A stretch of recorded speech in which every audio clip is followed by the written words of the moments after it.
it's time for the visit with the person of high strangeness. And so this is actually the second show of 7. There's 7 in the series from the trip that I took earlier in the year.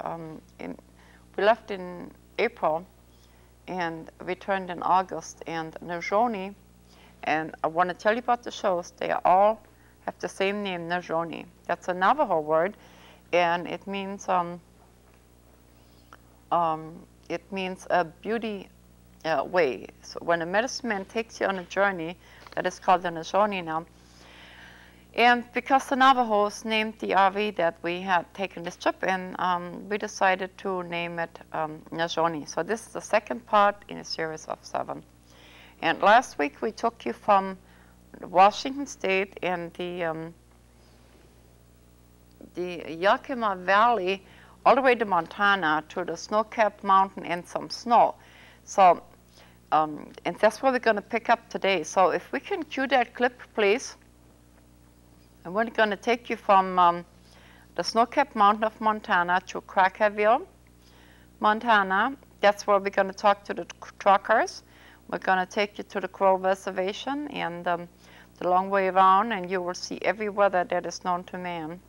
And as soon as we are done queuing, we'll get on the road because we got a long ways to go. We are only in Montana. And today we're going to take you all the way to South Dakota. So enjoy. Sean's idea. This is where we left off last week. 70. Yeah, back road 70 miles an hour. 70. And look at me. I'm doing 40.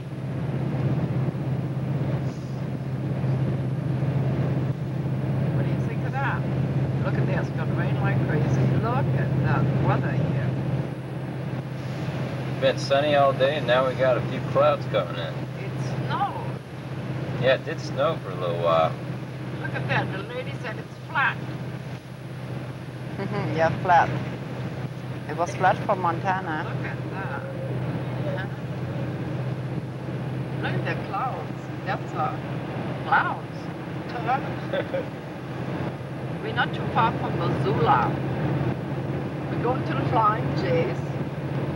Talk to the truckers. It was windy. That's good. I-90 East on the way to Deer Lodge. Road work next. On the way to some road work too. 14 miles. Snow-capped mountains. The peak is Mount Powell. It's at 10,128 feet.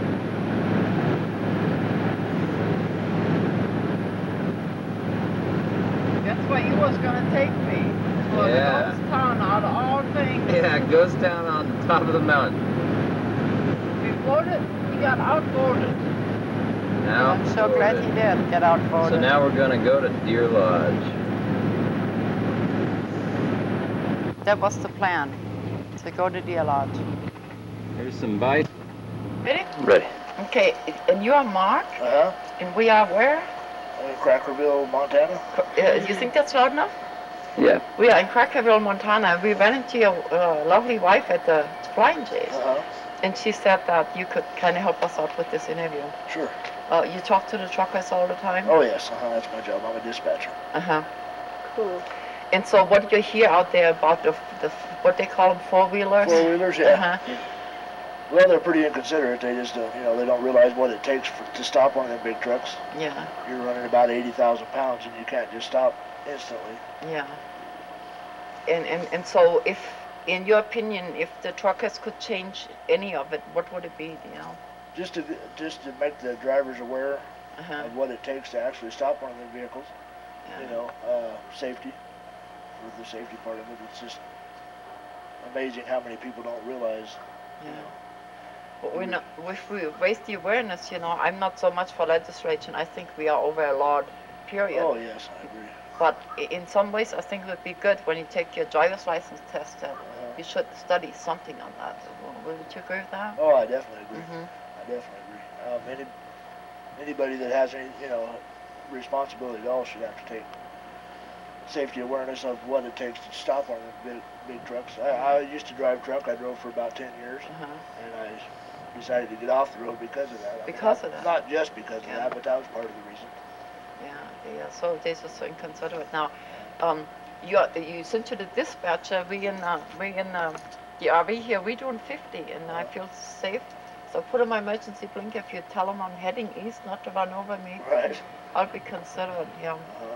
So if I took a poll today on a 1 to 10, how many would be in agreement with us here? Well, I'd say 100% of the commercial drivers would be. I think anybody that's ever lost a loved one because the four-wheelers, cut off a truck or stopped in front of a truck when they didn't have time. The truck didn't have time to stop. I think they would all be in agreement. Okay. Like I said, it's a big deal. I mean, it is a big deal, and people just don't realize how big a deal it is. It is. They just blame the trucks, and the trucks can't always help it. Yeah, well, when you see the news, a trucker, you want to do a drug test, and we actually yesterday, come up here and real quick, tell us the story about the truck driver. Reporter is Caitlin. That's so far away, so we don't have to talk so loud. Cool. We were going over, there was like bumps in the road and they had signs for it, and so she had slowed down to probably about 40 miles per hour. Yeah, 40, and this trucker saw us and thought that we were in distress or something was wrong, and he pulled off the road and tried and waited for us to go by and try to help us out. And then we were like, okay, and he got back on the road and he was like, you guys are okay. And it was just like, it was so nice, and it was so just really kind of unnecessary, but it was still just the idea. I mean, just the idea that he did it, you know what I mean? Just like that for no reason, and to stop a truck is like work, and and to get back on just because he was worried about us. Well, that's neat. The thing of it is most truck drivers are that way, but the few bad ones give us a bad name. There are some bad ones out there that are inconsiderate and they won't stop, and it's almost scary to stop anymore because you don't know what kind of people you're going to stop and deal with. Yeah. I'll give you a prime example as far as one of our drivers pulled over to help a person that had been in a car wreck, right? Well, the police come up, and the first thing they said is, what did the truck do to cause the wreck? Oh, my. The truck didn't do anything. He pulled over to stop and help. And that happens a lot. It's always, what did the truck do? Even though he wasn't even involved in the accident, it doesn't matter. They automatically assume that it was the truck driver's fault. Which is, like I said, there's a few out there that are bad, but it gives everybody else a black eye. Yeah. Okay, anything we left out that you like to put in here? We know you're at work and we really appreciate you doing this. Oh, no problem. I can't really think of anything. It's just, I don't know if this is going to be televised or anything like that. I have a weekly television show, and first we was going to make a party documentary, and then we decided to do a whole show on this. The only thing I can add to that is just for the four-wheelers to pay, to try to be considered. And pay attention. And mirrors, I think that cars think because they can see that trucks can see just as well. Exactly. And driving an RV, I've noticed just how hard it is to see around your car. And like most trucks have on the back of them, I can't see you if you're within this distance. Well, if they can't see you, if you can't see them in the mirror, if you can't see them, they can't see you. Exactly, and I think that I know I've been in cars and been like, God damn, what's going on with these cars, with these trucks, and that sign, actually, this is the second RV we have, and the first one I actually had put that on there, but by the time they can read it, they on your way around anyway. So, Exactly. So anyway, I really appreciate. Oh, wait a minute here. So we really appreciate you doing that. I gave your wife a copy of my book, and the moral of the story is, and there's a lot of truck driver stories in there. So thank you.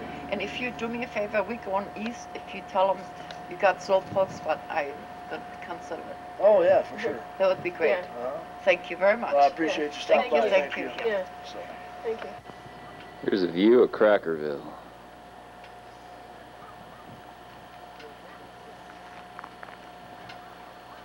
It was in the middle of nowhere, but we had a good time there. We did, and it was so cold. And we lingered there for quite a while, actually. Crackerville, Montana, yoo-hoo!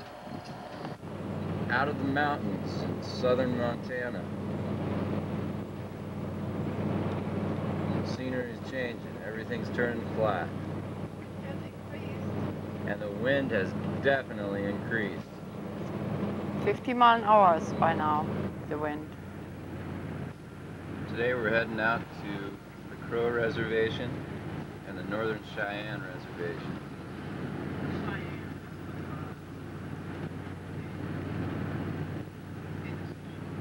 And then on to Spearfish, South Dakota.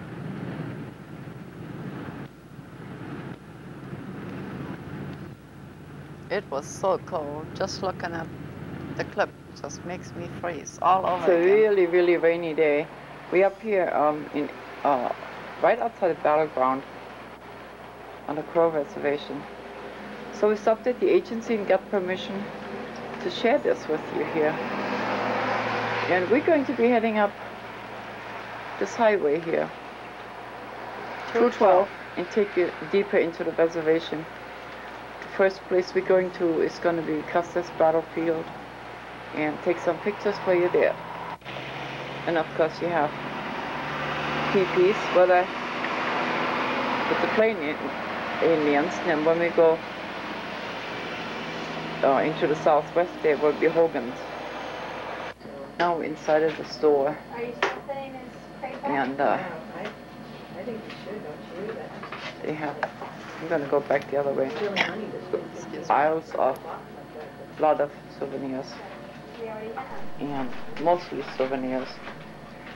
So I'm going to take you to some of the artifacts that's hanging on the wall in the restaurant. Here's a collection of dolls. Must have taken a long time to make these. I was really, really impressed with the skin here. I'm gonna bring some of the painting in for you. It's actually pretty good size. And then the one over here, oh, I think it's a buffalo herd. Just incredible. Sean, what did you find? Glass blocks like we've got in your glass room.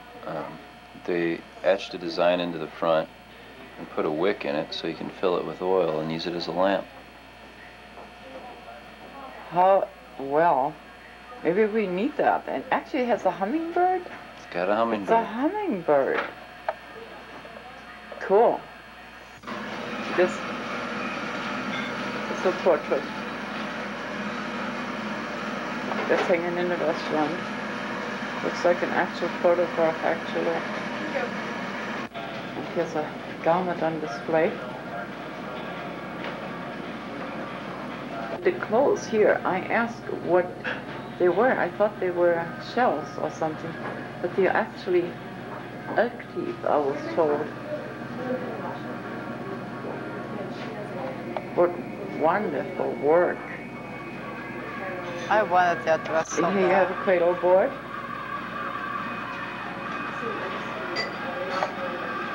And another one of those wonderful skins. And this, of course, is a mandala.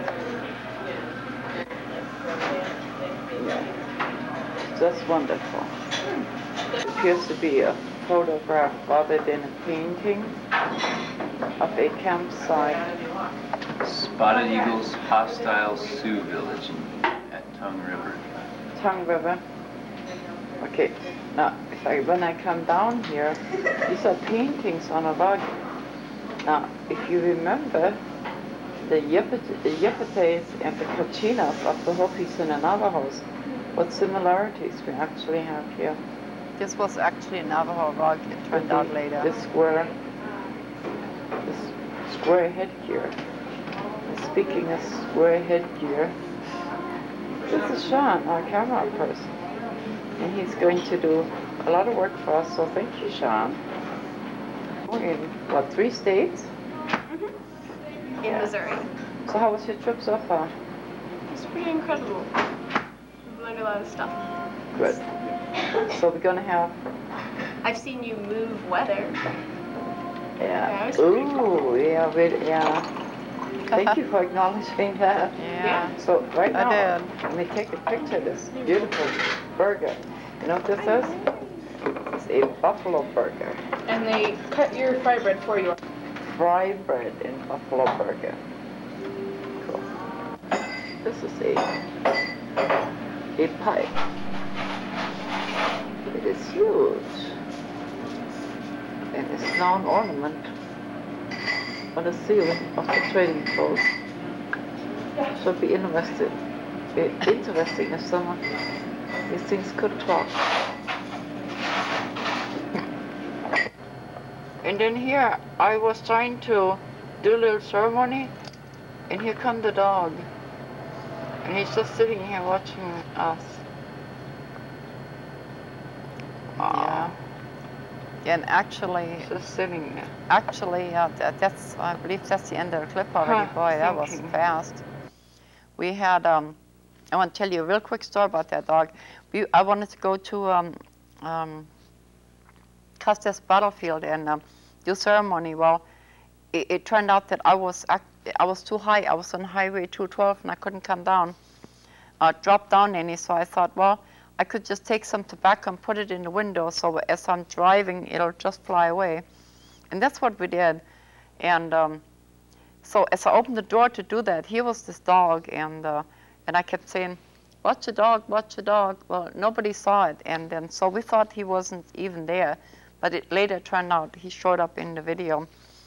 And so I guess the last thing we're going to, next place we're going to is to Stanford's at Spearfish. Stanford's is a restaurant, and in that clip there is a place where a young Cheyenne warrior talks about the cliff where they ran the last two warriors off. Now the Navajos have a similar story, and of course a different rock, and so at one time you hear the young warrior speaking. And then we go to Stanford at Spearfish, so anytime we get ready for the next clip, we started off real slow today, but we're going to speed it up now because it usually takes a little while to get going. So we're going to rush right through that as soon as we're done with the next stop that we have. So enjoy. And over in this it direction, rained. you can see the Black Hills.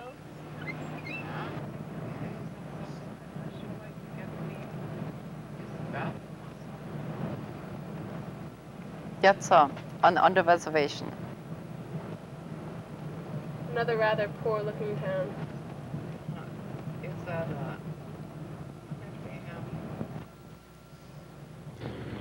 That's the rock.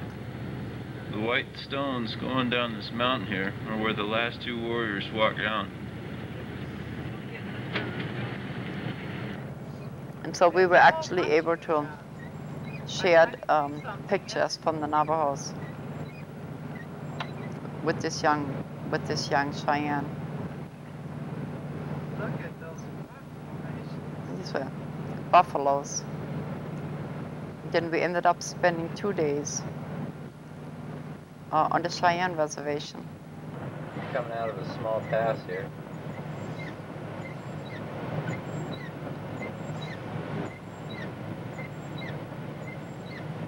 The road goes all the way to heaven.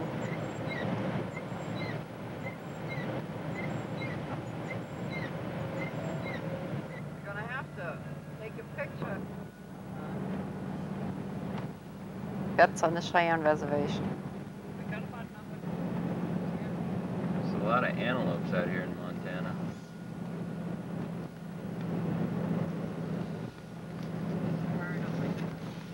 There's a whole herd of them right there. We're going through the northeast corner of Wyoming. Very northeast corner. Only going to be here for about 20 miles. Yep. So we cover Montana, Wyoming, and South Dakota all in one day. We covered 3 states in a very short time, or so we thought. 3 states in 1 day.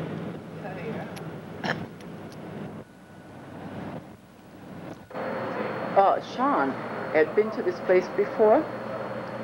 The name of it is, if I can find it, it's called Sanford's Club and Pub, and it is in Spearfish, South Dakota. And so we decided to visit here for a minute, so come right along. The first thing you come to is a lot of shoes hanging on the ceiling. I'm going to go this way. Isn't that wonderful? All the wall pictures. We are in Washington. We are. Right on. Olympia. What's that? You should interview that guy. Yeah, we can. You're the manager? Yep. And you've been here how long? 2 years. 2 years, and Yep. before then we were practically neighbors, you said? Oh no, I've just been out to your area. And grew up in Pierre, South Dakota, our state capital, so. Yeah. And here most of the time like to travel out.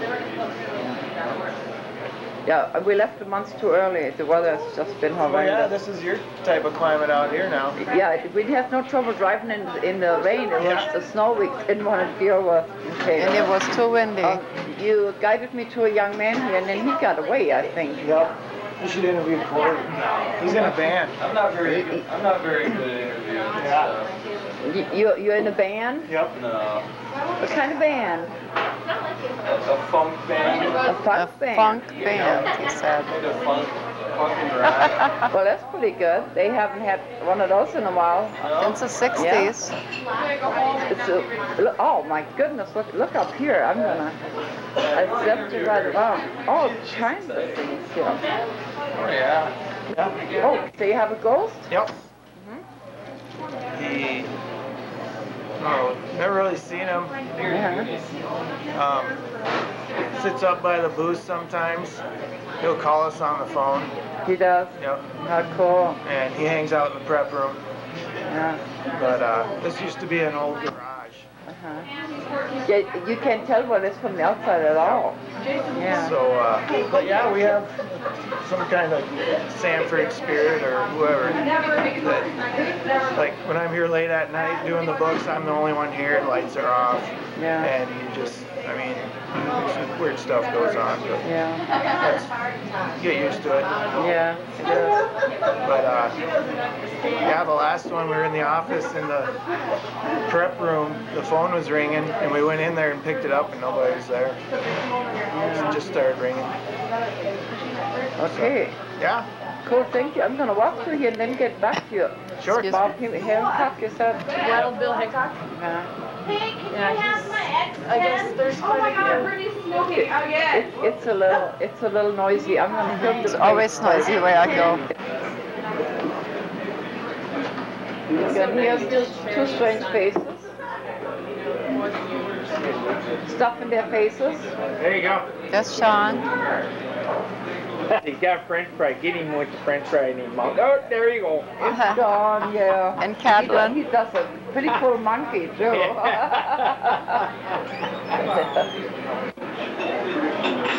And I don't even know where to start. There are bicycles hanging on the walls. And you go up to the ceiling. There are t-shirts. Now this is straight up on the ceiling.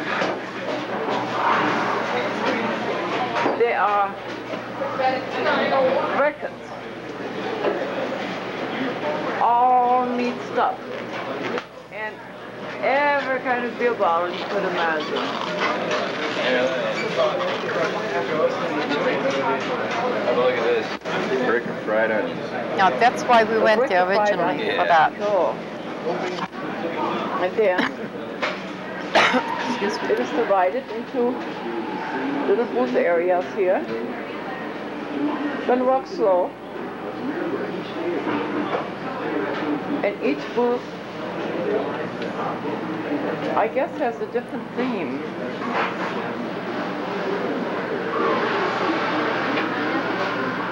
This is called Sailor. And I suppose this back here, it would be the area where the ghost hangs out. Is this place open? Yeah. Some trunk? In your trunk?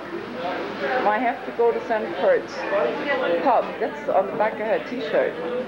This is the opposite view. It was so clean there. And as far as you can see, things, stuff, just great stuff.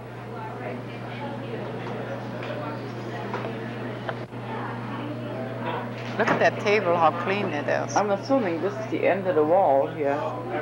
Unless there's something behind here that is closed off. I'm not sure about that. And back here you can eat. And then the bar, we're walking towards the bar again.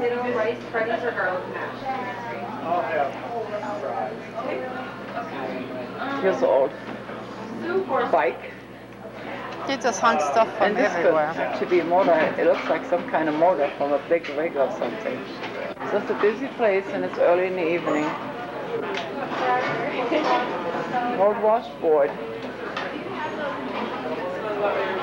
Oh, Just I like don't I even know what remember it's it. that. This is a wheel of some kind.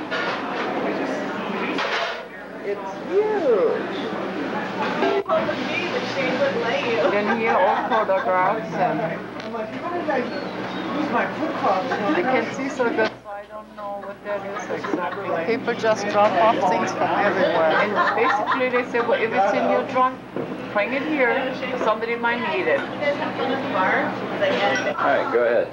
My name's Maria Ferreira, and I live here in South Dakota. I've lived here most of my life, and I lived here in Spearfish for about 9 years, and Deadwood is probably about 14 miles from here. And there's been a lot of things that were said about Deadwood, especially the older hotels there and stuff. They said there's spirits and things like that. There's spirits everywhere, I believe, but some spirits are stronger in other places. Anyway, so we'd go up to Deadwood a lot of times, and like me and my girlfriends, we'd go party up there, and I always noticed it was really different up there. Like the environment is really different, and it just seems, of course, it's an older town, so it just seems really like there's just this weird, like, it's just a real weird aura. It just seems like it's more tense, or there's more there than just the people. So there's, because of the history, and so I don't go up to Deadwood very often. I probably go up there maybe twice a year. And one time we went up there and we went to the saloon number 10, and it just seemed really weird because they just all of a sudden things just changed, like in an instant. It just changed, and I looked around, and it's almost like these people were different. It's like they weren't like the regular people that they were when we first came into the bar, and then it seemed like there were these black shadows that would, like, you couldn't see them, but you could see them on like in your peripheral vision on your side, but then when you'd look, it'd be gone. So it's like there'd be like a shadow there, like someone was there, and then you'd look and it would go away. And Speak up a little bit. and so it was just kind of really weird, and the girl I was with noticed it also, because we were just kind of people watching and looking at things, and we weren't on any drugs or anything, so it wasn't drug induced, it wasn't us. So that's because she felt the same way, and it really creeped me out, because I remember the next day talking about it and telling some people about it, how that there are spirits there, and these spirits weren't good ones. Like, I knew they weren't, because spirits don't creep me out at all. I like spirits. I think spirits, have every right to be here just as much as you. But and I think that we should honor spirits, because they're sacred. But there's also bad ones, and I think that these bad ones came in. It's like they just walked in and took over the saloon number 10. Just and created I saw it, yeah. A sense of uncomfortability. Yeah, definitely. Did they have any interaction with the people? Yeah, it seemed like they did. It seems like they were influencing the people. Like it was really weird, because we were watching the people at the bar, and it's like they just changed too. It's like they were like influencing them to do things. There was quite a bit more on that with that lady, but we couldn't save it for you because we just couldn't save it for you. And so what happens is the other thing we could not do, we were not able to go to the Badlands because all the parks was closed, and there was these horrendous hailstorms that had came up, and so of course it delayed us another day now.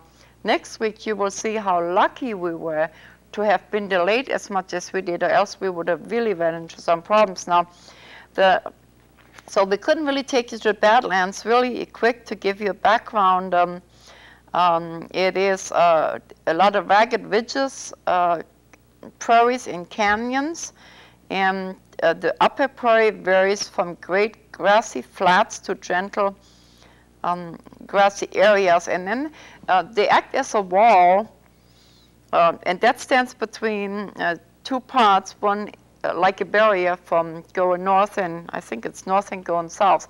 Now, next place, as soon as we queue it up, we're going to take you to Wall Drugs. Now, just the other day, I saw a bumper sticker in Olympia. It said, "Where bleep bleep is Wall's Drugs?" Well, we're going to take you there. It's a wonderful place, and it is located in Wall, South Dakota, and it started out, there was given away free ice, and then word got around is if you stop there, you can stop for ice, and then one shop came and the second one, and so on and so on. And anytime we're ready, we can roll that, and it's just so many worlds within just one block. It is just incredible. So enjoy Wall's Drugs. But there's a lot of neat geological formations where the land is eroded away. See the mountains in the background. There's a neat little lake.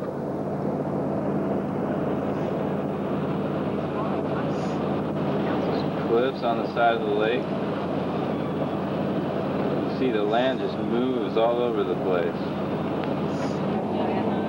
This is looking through the grasslands out towards the Badlands. Yeah, we couldn't get you any closer to that, unfortunately. Here's some more of the Badlands.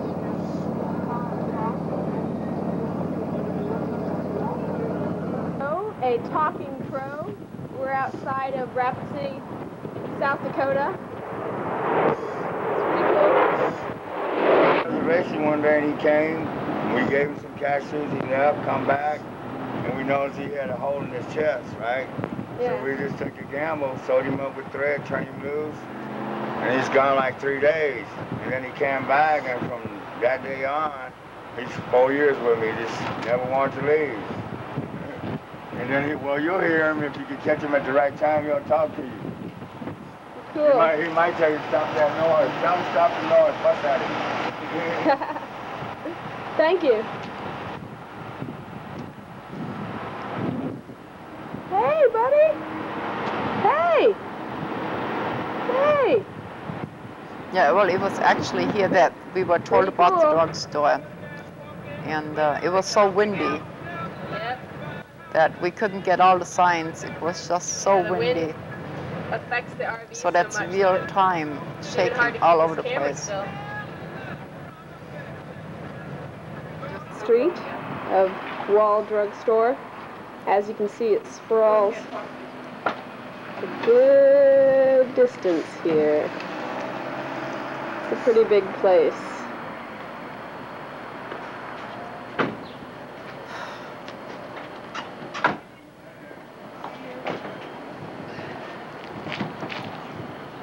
We had to park in the back, which is kind of funny because most of the people that own RVs are older and it's a good walk.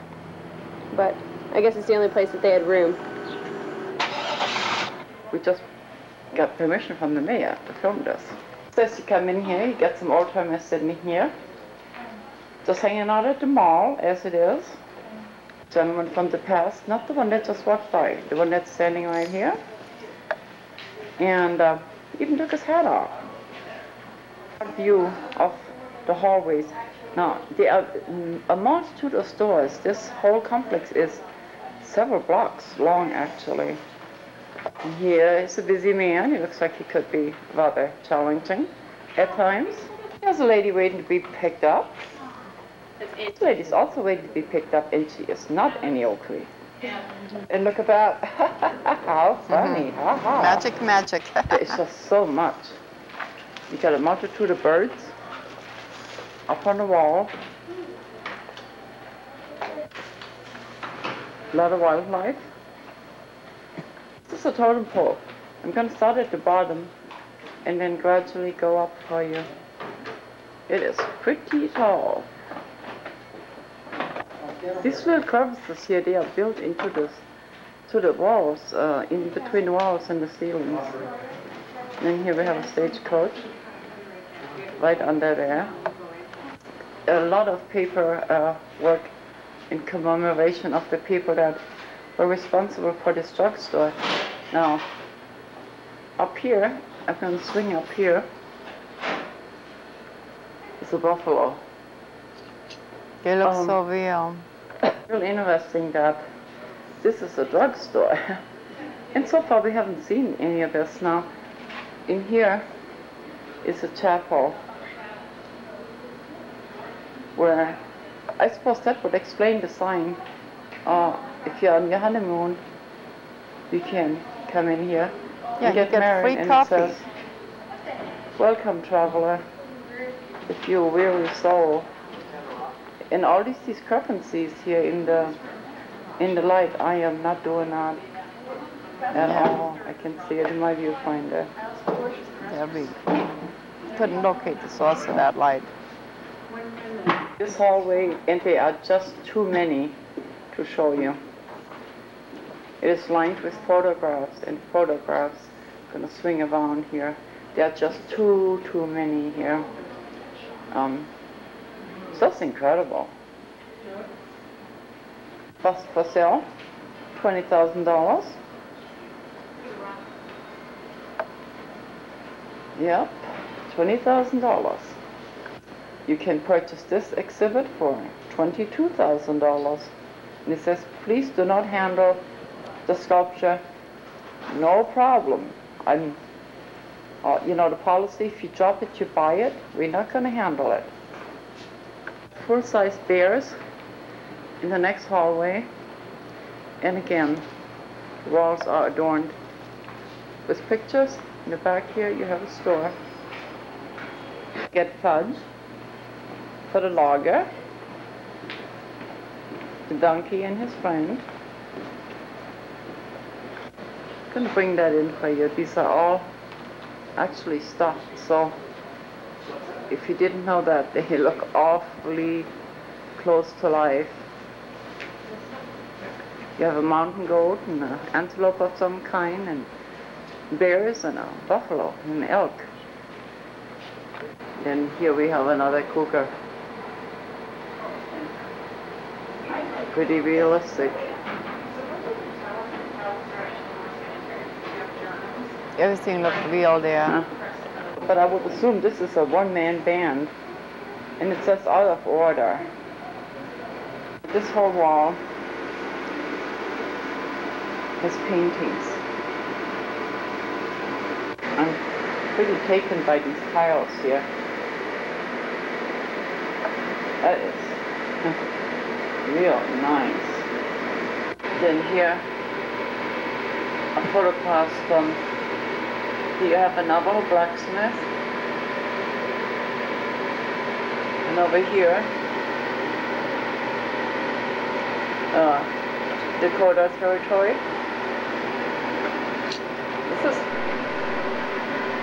This is the buffalo dance that we talked about with Mr. Coyote, Little Coyote, where he told the story. The buffalo went away, how they did the dance, and we will tell you the story in detail again a little later in the show here. And then here are some of the natives. And you're watching a visit with a person of High Strangeness.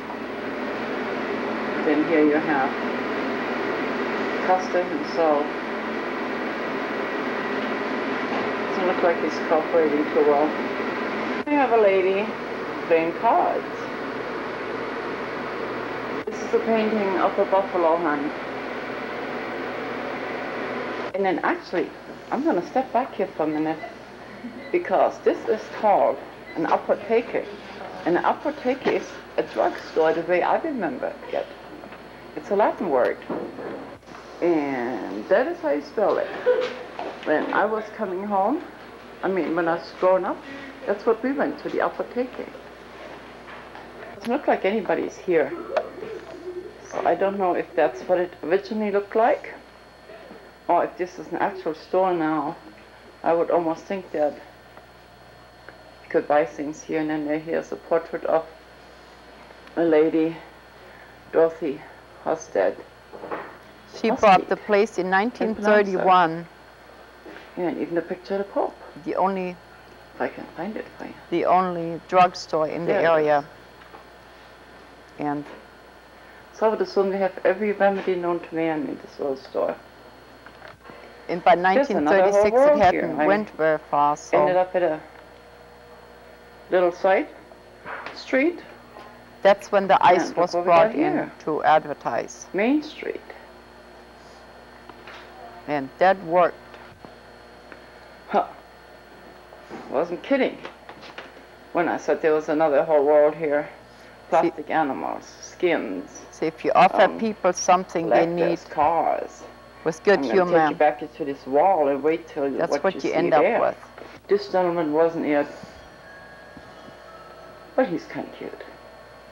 Let's say that this gentleman here, Hugh Hockaday, built this display that you're about to see for the store here. Isn't it gorgeous? Just gorgeous. This is the other side of it. Oh, look at this. And now you have a frontal view. What happened to my light? It's an automatic. I guess we don't need it. There we go. It's just amazing the work that went into this. And if you hear things rumbling, that's my stomach. Oh my. Here's another world. Baby food, baby needs. This, I would think, is actually a store. And then, hello. Hello. And then, you go this way, you have boxes and little things for gifts. A world of wildlife.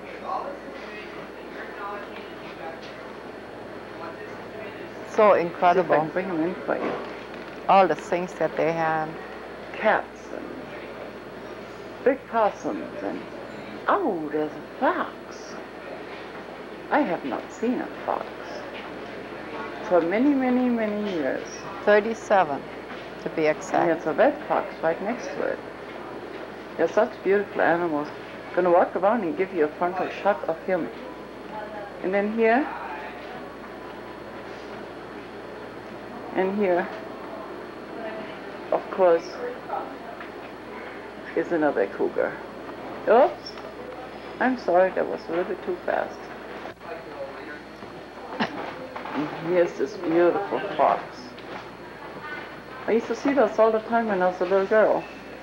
But after I came to America, foxes are rather rare, actually. It was late in the evening, so... Yeah, this is a cafe. Not too many people. And this is a smoke-free area. It's really understandable because there's a lot of older things here and we don't want to get it all smoked out. So, I'm going to swing around here and show you the cafe. Nobody here right now, but that's okay. And there's more. Called. Oh, that was so cool. Some kind of sour, but it blinks, and I like blinks, so I thought I'd show you that. Gift shop. What a store! My goodness. We were there for hours. Everything is here. This is the donut factory, and it's closed too. It's late. But then to remind you, we got hung up in the wind and accidentally sort of ran into the soldier that told us about this place. And then I said, oh, that's okay, I'm not going to go there. And after we decided, I said, we're not going to stay. But as you can see, we're still here. And he is here on a skateboard watching the cash register. Very advisable, actually. Haha. This place is built like a maze. Look at the ceiling. Beautiful ceiling. And every time we go in a different room, we find something totally different. It is so awesome. Nobody here either. This really moved me here. Are very traumatic. Very traumatic. It really moved me. I wanted to buy it. Must have been really cold in this area. This is a pole that's holding up this part of the cafe. There's a few people here. Just going to give you the swing around. So I won't disturb them too much. And then this is a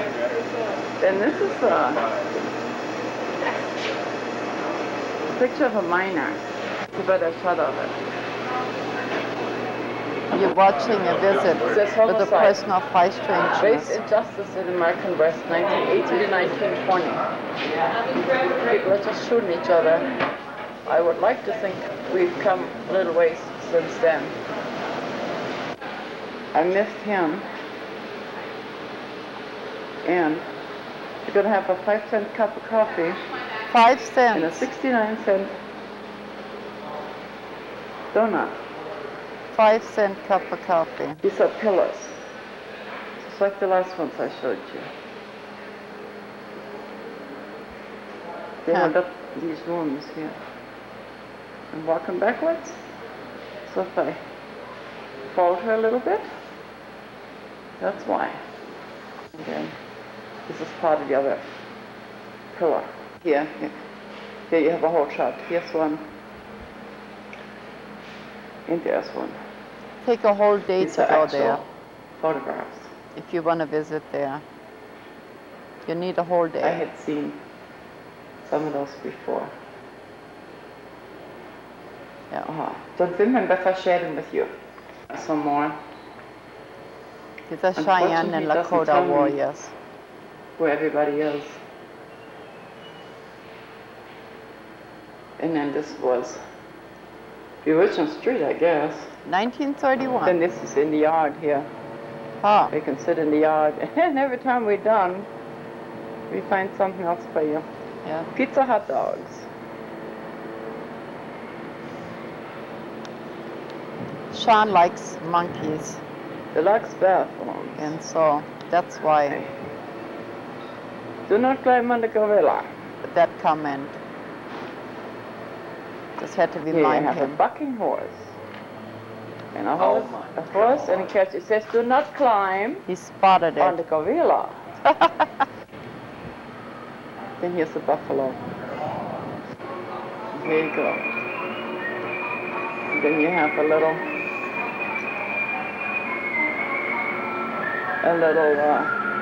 replica of Mount Rushmore. This is awesome. The whole village. They have built a whole village here. That looks so realistic. Isn't that incredible? Yeah. I suppose it takes you two time. Because you have people in cars. You have the mother cooking in front of her teepee. You have buffalo and antelope. Must have I'm going taken to give you years a full view to of do the whole this. display. Looks so realistic. Yeah, it did. There's elk and antelope. There's a full-size bear. He was too big for me. In order to get the whole, he's just too tall. I can't get them all on film. Hallway of pictures. We will not get out of here today. We have a dinosaur even. So they go far, a long ways back. It's full of photographs. Some of the natives. Battlefields.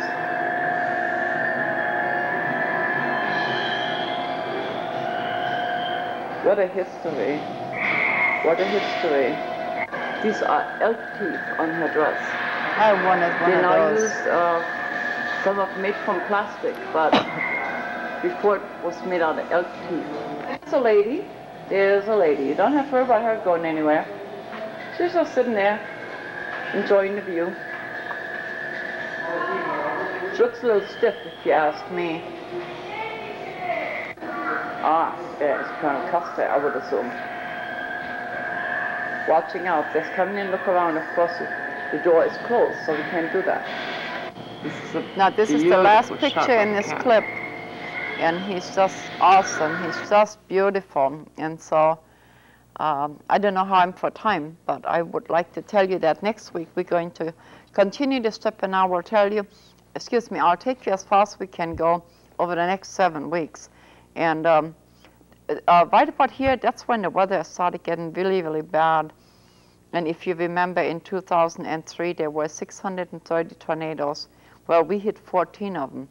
So today's show was really kind of uplifting. And next week, unfortunately, I'm going to take you to some of the disaster areas that we ran into. And like always, we're going to close with some humor. And so we found you a nice closing shot that we really thought you enjoyed.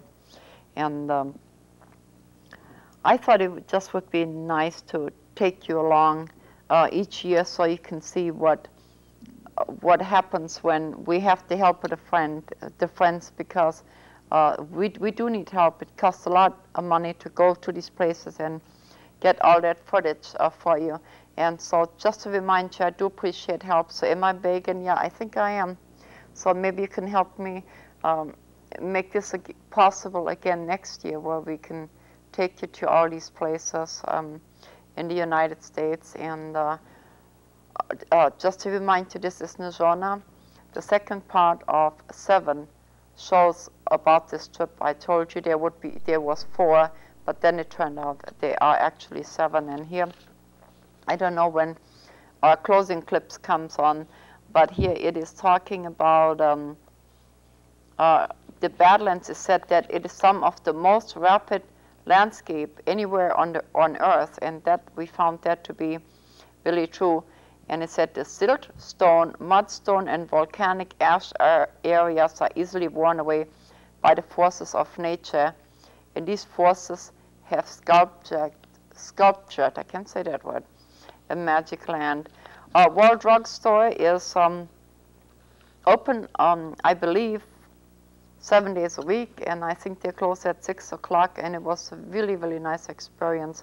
So if you get a chance to stop there, it's right off I-90. It was a very nice experience, and just bring time. We just kind of rushed you through the whole thing, and just take your time. And the first 2 weeks of the trip were real challenging weather-wise, and it snowed. And like I said, I don't know how we are for time. Oh, somebody just showed me. I got plenty of time to talk to you. Wonderful. The young people with me, one is Sean Yonker. All throughout the next 7-8 weeks, you'll see clips with him. He was the photographer that went with me. And the young woman, her name was Caitlin, still is Caitlin. She just went with us part of the way, and then her parents picked her up in Arkansas. And so she had some rather nice experiences. I'm going to go back for 1 minute when we, on the reservation. We was heading for spearfish. We was on the other side of the reservation, had left the reservation, and they came, one of the men from there, Joe Little Coyote, came and said, "Where are you going? Would you please turn around and come back?" And they had invited us to spend 2 days with them, and we did that. He didn't want to be on camera, but there is an audio interview available. If you want to call me, get a copy of that. And we have a new friend that was nice enough to transcribe it for me, and she did that. So it's also written, available in a written version. And so there is that, and it's going to be accessible on my webpage. And well, what else can I tell you? I'm tired. We went a long race today, so if you forgive me, I am starting off as slow, closing out as slow as I did. We drove 5,428 miles, and we hope you enjoy our surprise guest in the closing shot. We just really got a big excitement out of it. So if well, actually, we're just going to use the next clip as the closing because I thought it was kind of special. And I hope you enjoy it too. And come see me next week. And so we continue our journey. I think next time we're going all the way to Texas, believe it or not. But it just takes a long time to drive on the back roads at 40 miles an hour. And so I don't know where we're at. Anybody, do I have any time left? If I don't, I'm going to be quiet. 1 minute. So again, let me thank the friends that made this possible for me. Back to the money part, it took a whole lot to get 3 people from point A to point B and many places in between. So I do appreciate it. And when we ran into weather and didn't have the weather channel, we called the friends and we told them wherever it's blue on the map, that's where we are. And that's where we were. So again, we really kind of appreciate all the things that and the kindnesses that were shown to us in our long journey, our Nazhioni of 2003. So come see us next week. Bye. Here's my favorite. In the funny papers we all know. Bye. He lives way back a long time ago. He don't eat nothing but a bear cat stew. Well, this cat's name is Alley-Oo. He got a chauffeur that's a genuine dinosaur. And he can knuckle your head before you count to 4. He got a big ugly club and a head full of hair. Like great big lions and grizzly bears. He's the toughest man that is alive. Wearing clothes from a wildcat's hide. He's the king of the jungle jive. Look at that caveman go. He rides through the jungle tearing limbs off of trees. Knocking great big monsters dead on their knees. The cats don't bug him cause they know better. Cause he's a mean motor scooter and a bad go-getter. He's the toughest man there is alive. Wears clothes from a wildcat's hide. He's the king of the jungle jive.